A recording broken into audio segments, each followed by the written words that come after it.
ଭାତରେ ଉଲି ଗୁଟେ ହେଲେ ଲାଗୁଥିସି କେଡ଼େ ମଜା। ହେ ପଖାଳ ଭାତରେ ଉଲି ଗୁଟେ ହେଲେ ଲାଗୁଥିସି କେଡ଼େ ମଜା। ଜୟ ଜଗନ୍ନାଥ ସାଙ୍ଗମାନେ ଆସନ୍ତୁ ଆମ ଶିଶୁ ମନ୍ଦିରର ଗୁରୁଜନମାନେ ପଖାଳ ଦିବସ ପାଳନ କରୁଛନ୍ତି। ଆପଣମାନେ ବି ସାମିଲ ହୁଅନ୍ତୁ। ଦହି ପଖାଳ ସହିତ ପାପଡ଼ ଆଉ କିଛି ତରକାରୀ ମଧ୍ୟ ଅଛି, ଭଜା ଅଛି, ବହୁତ ବଢ଼ିଆ। ଦେଖନ୍ତୁ ଆପଣମାନେ ଦେଖିପାରୁଥିବେ ଭଜନ ମନ୍ତ୍ର ବି ହେଇସାରିଲାଣି। ଆପଣମାନେ ଶୀଘ୍ର ଶୀଘ୍ର ଆସନ୍ତୁ।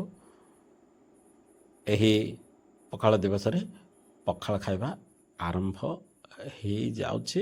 ଦେଖନ୍ତୁ ଦେଖନ୍ତୁ କେତେ ବହୁତ ବଢ଼ିଆ। ଆମେ ବଢ଼ିଆ, ଭାରି ବଢ଼ିଆ।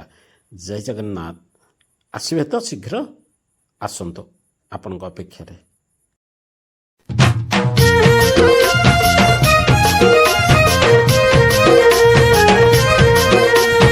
ହେ ପଖାଳ ପଖାଳ ପଖାଳ ଭାତରେ ଉଲି ଗୁଟେ ହେଲେ ଲାଗୁଥିସି କେଡ଼େ ମଜା। ହେ ପଖାଳ ଭାତରେ ଉଲି ଗୁଟେ ହେଲେ ଲାଗୁଥିସି କେଡ଼େ ମଜା। ତୋର ଲୁଭଲୁ ଭାନି ଚାଖି ଯେନ୍ତା, ତୋର ଲୁଭଲୁ ଭାନି ଚାଖି ଯେନ୍ତା। তুমি অবুঝা হে সোগো কেন্তা ধন মালি মোর সুন্দর